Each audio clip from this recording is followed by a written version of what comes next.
Manchester United adalah klub besar dari Inggris yang pernah menguasai dunia sepak bola. Dulu di bawah asuhan Sir Alex Ferguson, klub yang mendapatkan julukan Setan Merah menjadi simbol kejayaan, disiplin dan mental juara. Namun sejak Ferguson pensiun pada tahun 2013, Manchester United berubah drastis. Bukan lagi tim yang ditakuti, melainkan tim yang terus terpuruk dalam bayang-bayang kejayaannya sendiri. Setelah Ferguson pensiun, dia langsung memilih David Moyes sebagai penerusnya. Namun harapan itu runtuh hanya dalam 10 bulan. United terpuruk, gagal lolos ke Liga Champions, dan Moyes harus dipecat lebih awal dari yang diperkirakan. Sebagai pengganti dari David Moyes, Louis van Gaal datang. Meski mampu memberikan trofi Piala FA, gaya main yang membosankan membuatnya ia didepak dari skuad Manchester United. Kemudian datanglah Jose Mourinho. Ia menghidupkan harapan Manchester United dengan mempersembahkan trofi Liga Eropa dan Piala Liga. Tetapi trofi itu tidak berarti baginya. Ia kerap kali membuat konflik internal dan drama di ruang ganti yang membuatnya tersingkir di Manchester United.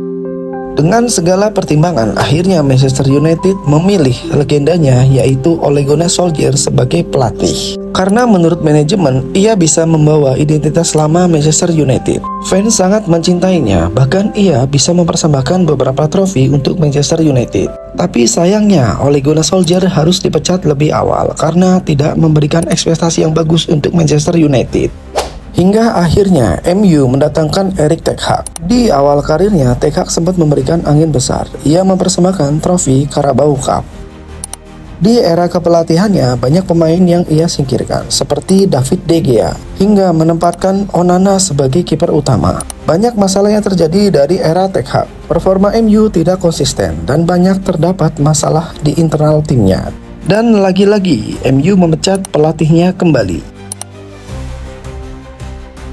Masalah terbesar Manchester United bukan hanya di pinggir lapangan, tetapi juga di ruang rapat. Kepemilikan keluarga Glazer, rekrutmen yang berantakan, hingga visi yang tidak jelas membuat klub ini kehilangan arah. Pemain datang dan pergi dengan harga yang sangat mahal tanpa adanya filosofi yang jelas. Dan yang ada hanyalah tim yang penuh bintang tapi minim identitas. Hingga para pendukung Manchester United menyuarakan Glazer untuk out. Musim 2024, Ruben Amorim datang membawa harapan baru. Pelatih muda asal Portugal itu sukses bersama Sporting. Ia tipikal pelatih yang mempunyai filosofi untuk menyerang dan melakukan pengembangan kepada pemain muda. Fans berharap lebih kepada Ruben Amorim dan mempunyai harapan besar kepadanya untuk membawa Manchester United kembali ke puncak.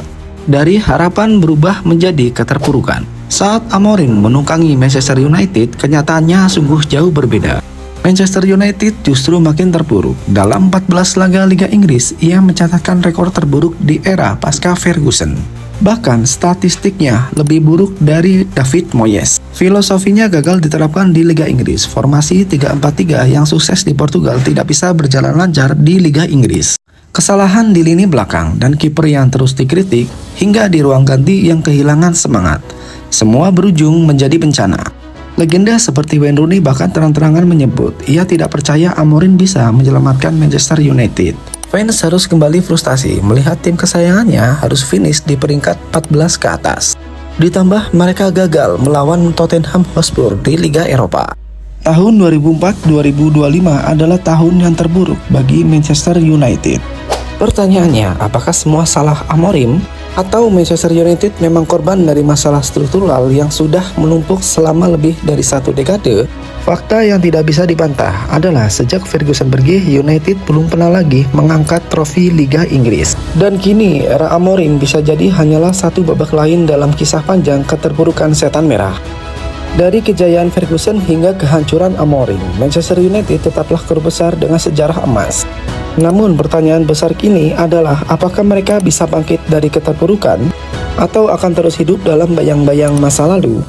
Jadi bagaimana menurut kalian? Apakah Manchester United bisa kembali berjaya?